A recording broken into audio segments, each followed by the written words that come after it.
မြန်မာအမျိုးသမီးအသင်းနဲ့ပွဲဥထွက်မှာရင်ဆိုင်ကစားရမယ်ဥဇဘက်ကစ္စတန်အမျိုးသမီးအသင်းကြောင့်ကိုပြောပြပေးသွားမှာဖြစ်ပါတယ်။အာရှလယ်ပိုင်းကမြင်းရိုင်းမာလေးများလို့တင်စားခေါ်ဝေါ်တဲ့ဥဇဘက်ကစ္စတန်အမျိုးသမီးအသင်းကတော့အမျိုးသမီးဘောလုံးလောကမှာအသင်းတိုင်းသတိထားစောင့်ကြည့်လာရတဲ့အသင်းတစ်သင်းဖြစ်လာနေပါပြီ။ဂျပန်၊တရုတ်၊ကိုရီးယား၊ဩစတြေးလျဒီလိုအာရှထိပ်သီးအသင်းကြီးတွေကြားမှာတိတ်တိတ်လေးတိုးတက်လာပြီးအင်အားကြီးအသင်းတွေကိုတောင်ချိန်ချောက်လာနိုင်တဲ့အသင်းကတော့ဥဇဘက်ကစ္စတန်အမျိုးသမီးဘောလုံးအသင်းပဲဖြစ်ပါတယ်။သူတို့ရဲ့ဘောလုံးကစားဟန်ကမြန်နှုံးမြင့်တဲ့ကြက်ခိုင်မှုအပြည့်ရှိတဲ့တံမြန်တိုက်စစ်တွေအရန်ကောင်းတာပဲဖြစ်ပါတယ်။ဥရောပစတိုင် physical football ကိုအာရှမြေမှာအပြည့်အဝအသုံးချနိုင်တဲ့အသင်းတစ်သင်းလို့ပြောရင်လည်းမမှားပါဘူး။1990ပြည့်လွန်နှစ်တွေကတည်းကအာရှအမျိုးသမီးဘောလုံးပြိုင်ပွဲတွေမှာပါဝင်ရှင်ပြိုင်ခဲ့မှုတဲ့အသင်း1995ကနေ2003ခုနှစ်အထိအာရှဖလားကို9ချိန်ဆက်တိုက်ခြေစစ်ပွဲအောင်ခဲ့တဲ့အသင်း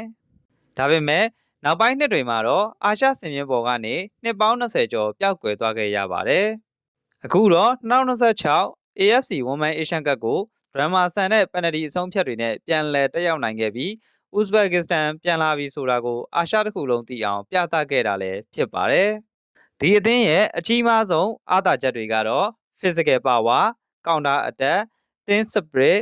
အရန်မောင်းကောင်းတဲ့ကစားသမားတွေပွဲချိန်ပြည့်ပြေးနိုင်တဲ့ stamina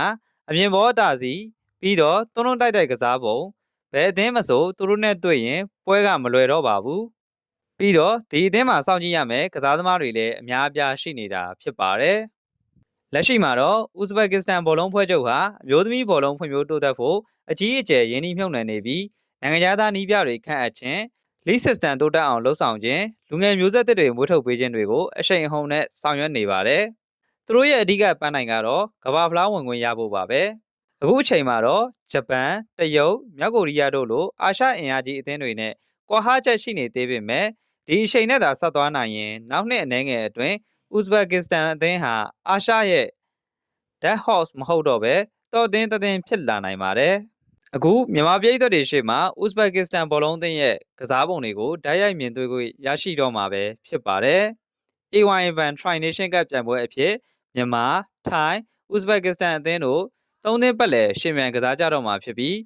သူတို့ရဲ့ကြက်ခိုင်တဲ့ဘောလုံးမြန်ဆန်တဲ့ကောင်တာအတက်ပတ်စင်အပြည့်နဲ့ကစားဟန်တွေကိုမြန်မာပြည်သက်တွေစောင့်ကြည့်ရတော့မှာပဲဖြစ်ပါတယ်။အာရှရဲ့မြင်းရိုင်းမလေးများလို့တင်စားထားတဲ့ဥဇဘက်ကစ္စတန်အသင်းဒီပြိုင်ပွဲမှာဘယ်လောက်ထိလုံနိုင်မလဲဆိုတာကတော့စောင့်ကြည့်ရတော့မှာပဲဖြစ်ပါတယ်။အဆုံးထိကြည့်ရှုပေးခဲ့တဲ့ပရိသတ်တွေကိုကျေးဇူးတင်ပါတယ်။နောက်ထပ်လည်းစိတ်ဝင်စားဖွယ်ဘောလုံးကြောင်းရာတွေကိုတင်ဆက်ပေးမှာဖြစ်တဲ့အတွက် channel လေးကို follow လုပ်ခဲ့ပေးဖို့တောင်းဆိုချင်ပါတယ်။အားလုံးကိုကျေးဇူးပါ။